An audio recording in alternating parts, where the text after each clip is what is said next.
Yo, what's up para Bujang people sekalian? Kembali lagi bersama admin Bujang di sini. Nah, di video kali ini kita akan melanjutkan kembali cerita dari manga Saitama vs God lagi. Setelah sebelumnya, baku hantam mereka berpindah dari bumi ke planet lain. Dan akibat beradu tinjunya Saitama dengan God ini, membuat planet yang mereka tempati hancur seketika. Nah, bagaimana kelanjutan kisahnya? Langsung saja kita mulai.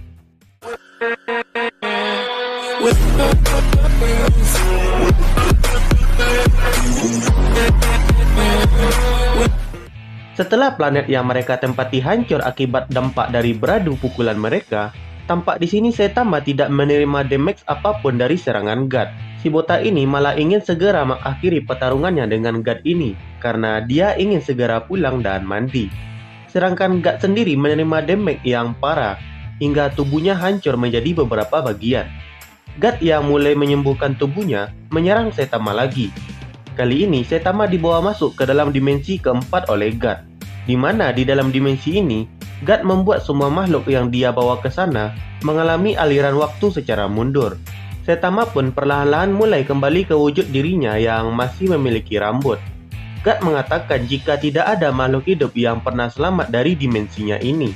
Namun di sisi lain, God juga terkejut melihat waktu mundur pada Saitama ini berjalan sangat lambat. Karena biasanya makhluk hidup akan langsung menghilang saat berada pada dimensi keempatnya itu. Namun si Saitama ini masih bisa bertahan dalam waktu yang lama di dalam dimensi keempat God ini. Saitama yang melihat keadaan dari dimensi keempat God ini dengan santuinya berkata, "Aku tahu, kau sedang bermain Tetris bukan?" Sambil mengingat saat dirinya dulu pernah bermain Tetris di rumah King. Saitama yang hampir stres bermain Tetris akhirnya menemukan sebuah kunci kemenangan dalam bermain game itu, yaitu kecepatan. Saitama dengan pikiran simpelnya menyimpulkan kalau kecepatan adalah segalanya. Kemudian Saitama langsung mengambil ancang-ancang seperti akan berlari. Dan wush, Saitama pun melesat dengan sangat cepat di ruangan 4 dimensi God ini. Saking cepatnya Saitama ini, ruangan 4 dimensi pun langsung hancur berantakan saat dilewati oleh si Saitama. Saitama yang notabene-nya adalah makhluk 3 dimensi, namun dengan kecepatan penuh mode seriusnya, membuat dimensi keempat yang diciptakan oleh God ini menjadi berhamburan, seakan diterjang oleh badai yang sangat mengerikan. Saitama pun dengan sekejap melampaui kecepatan cahaya. Hal ini membuat aliran waktu pada dirinya kembali normal, dan wujudnya kembali ke wujud botak saktinya ini. Kemudian Saitama yang sedang berlari ini berhenti dan memutar tubuhnya, lalu memukul God yang ada di hadapannya dengan pukulan beruntunnya. God yang tadinya sedang mencoba memulihkan keadaan tubuhnya, kembali hancur berkeping-keping akibat serangan Saitama. God pun berkata di sini, jika dia cuma butuh waktu sekitar 1 mikrodetik untuk kabur ke sudut alam semesta dan menyembuhkan dirinya. Karena God itu abadi, jadi Saitama tidak akan bisa membunuhnya. Mendengar ocehan God ini, Saitama memotong perkataannya dan mengatakan ini sudah berakhir.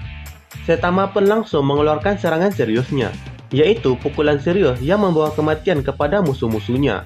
Dan boom, pukulan serius Saitama ini menciptakan ledakan yang sangat kuat, hingga membuat kontinuitas ruang dan waktu dimensi keempat God ini menjadi musnah beserta God ini sekalian.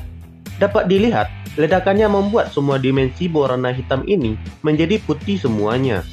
Setelah musnahnya God, Saitama pun kembali ke planet yang hancur akibat dampak beradu pukulannya dengan God sebelumnya. Saitama di sini cukup terkesan karena mengetahui ada musuh yang tidak bisa dia kalahkan hanya dengan 1 buah pukulan. Saitama yang berada di planet lain pun mencoba menghirup udara untuk bernafas. Berkat latihan pernapasan yang sudah pernah dia lakukan dulu, tubuhnya menjadi bisa bernapas meskipun dalam kondisi yang sangat ekstrim sekalipun. Kemudian di sini Saitama mulai berpikir bagaimana cara dia agar bisa kembali ke bumi. Saat di tengah proses berpikirnya, Saitama merogoh saku celananya dan menemukan Dimensional Stone milik wanita Cita yang dia pungut di bumi sebelum diseret oleh God ke planet itu. Saat Saitama akan menggunakan Dimensional Stone itu, tiba-tiba ada fenomena aneh terjadi di sekitarnya. Ada satu fenomena yang menyedot semua puing-puing planet tersebut masuk ke dalam suatu lubang yang bercahaya. Saitama yang merasa ada yang aneh pun menatap ke arah fenomena tadi. Dia sadar sedang diawasi oleh suatu keberadaan. Dan saat menatap ke arah keberadaan tersebut, Seolah-olah dia sedikit terkejut dengan apa yang dia lihat. Apa sebenarnya yang dilihat oleh si Saitama ini? Kemudian kita di sini diberikan narasi yang menjelaskan apa yang sedang terjadi. Sekitar 150 miliar tahun yang lalu, alam semesta hanya berupa sekumpulan materi gelap yang tidak memiliki pergerakan dan kehidupan. Ya, yang ada di dalam kubus ini adalah alam semesta 150 miliar tahun yang lalu. Kemudian ada suatu kekuatan yang datang dari luar alam semesta, dan kekuatan tersebut membawa antimateri ke dalam alam semesta. Hal ini membuat materi gelap dari alam semesta dan antimateri yang berasal dari luar ini pun saling bertemu dan bereaksi. Reaksi ini menciptakan suatu ledakan yang sangat besar. Ledakan tersebut adalah Big Bang, sebuah fenomena di mana alam semesta ini terlahir. Setelah terjadinya Big Bang, perlahan-lahan alam semesta mulai berkembang. Galaksi, bintang, planet-planet mulai terbentuk. Kemudian ada juga partikel-partikel yang memiliki kesadaran otonom. Partikel ini pun mulai berubah ke unsur fisik untuk tetap bisa bertahan hidup. Namun ada suatu entitas yang selalu mengawasi alam semesta ini di sampingnya merasa tidak puas. Entitas ini pun ikut campur dalam proses alam semesta ini. Entitas ini mencoba membatasi pergerakan dari partikel yang memiliki kesadaran otonom tadi, yang mulai menjadi unsur fisik. Entitas ini memberikan mereka tubuh tulang dan daging untuk membatasi mereka. Partikel yang tadinya bisa dibilang makhluk kosmik menjadi makhluk hidup. Dengan batasan dari tubuh yang diberikan entitas tadi, para makhluk hidup pun perlahan-lahan merubah cara hidup mereka dan mengandalkan semua indera pada tubuh mereka. Karena penjara berupa tubuh ini juga, mereka mendapatkan apa itu namanya rasa lelah, apa itu sakit, dan juga apa itu kematian. Namun di antara banyak makhluk ini, ada beberapa makhluk yang terus-menerus mendobrak batasan tubuh mereka. Mereka terus-menerus memaksa tubuhnya untuk melampaui batas potensi mereka, hingga mereka yang berhasil pun menjadi sangat kuat dan bebas. Di sini juga dimention jika Boros mungkin salah satu makhluk yang dikatakan sudah menerobos batasan tubuhnya hingga menjadi sangat kuat. Ya, hobinya aja ngancurin planet orang untuk cari lawan baku hantam karena saking kuatnya dirinya. Kemudian di sini juga dikatakan mereka yang berhasil terlepas dari penjara tubuh mereka tidak lagi tergolong ke dalam makhluk hidup. Dan di sini kita diberikan siluet para makhluk yang disebut dengan God tadi. Gue jadi berpikir soal Saitama yang latihan 3 tahun melampaui batasannya. Apakah si Saitama ini juga berhasil keluar dari penjara tubuhnya dan membuka potensi fullnya hingga menjadi sekuat sekarang ini? Jika menurut manga ini, kemungkinan ini sangatlah besar. Ya, hal ini akan kita bahas lain kali saja. Oke, lanjut. Namun semua hal ini, semua makhluk ini, dan semua God ini tidak lebih dari sekedar butiran debu di mata entitas ini.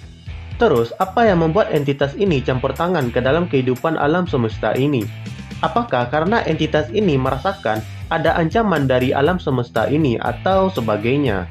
Namun yang pasti, selama ini entitas ini selalu mengawasi alam semesta di sisinya. Kemudian kita diperlihatkan entitas yang kita bahas tadi sedang mengawasi alam semesta di hadapannya. Ya, kayaknya entitas inilah yang disebut sebagai Supreme God. Dan ukurannya lebih besar daripada alam semesta itu sendiri. Bahkan di sini juga dimention kalau God yang dilawan oleh Saitama tadi cuma salah satu dari banyaknya God-God lain di alam semesta. Dan semua God itu tidak lebih dari sekedar butiran debu di hadapan Supreme God ini. Gue jadi semakin penasaran sama sosok Supreme God ini. Apakah dia adalah musuh yang akhirnya bisa membuat si botak sakti ini kalah?